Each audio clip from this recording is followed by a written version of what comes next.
Hi friends, welcome to my channel. ఈరోజు recipe వచ్చి carrot halwa. మేమైతే రీసెంట్గా రిసార్ట్ వెబ్ సిరీస్ చూసాము. అందులో వాళ్ళైతే హల్వా చేసి వచ్చిన గెస్ట్స్కి సర్వ్ చేశారు. అది చూసిన మాకైతే క్యారెట్ హల్వా తినాలనిపించింది.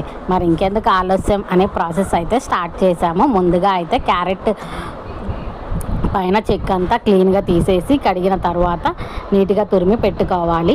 ఒక బాండి పెట్టి అందులో 1 టేబుల్ స్పూన్ నెయ్యి వేసి ఫస్ట్ మనం అయితే కాజు వేగించుకొని పక్కకు పెట్టిన తర్వాత అదే బాండీలో క్యారెట్ని అయితే వేసుకొని వేగించుకోవాలి. పక్కన స్టవ్ మీద అయితే పాలు మరిగిస్తున్నాను. పాలు కాగిన తర్వాత అందులో షుగర్ కూడా వేసి కలుపుతున్నాను. షుగర్ మొత్తం కరిగిన తర్వాత మనమైతే దీన్ని క్యారెట్ బాండీలో వేగిస్తున్నాం కదా, అందులో వేసుకోవాలి. ఈ పాలు మొత్తం కరిగిన తర్వాత నిదానంగా కలుపుతూ ఉండాలి. పాలు మొత్తం డ్రై అయిపోతే మన హల్వా అయితే అయిపోతుందన్నమాట.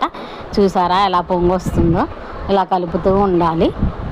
లాస్ట్లో అయితే మా పాప అయితే కలుపుతుంది. వాళ్ళ డాడీ కోసం అయితే వాళ్ళే క్యారెట్లు తురిమి వాళ్ళే కలుపుతూ ఉన్నారనమాట.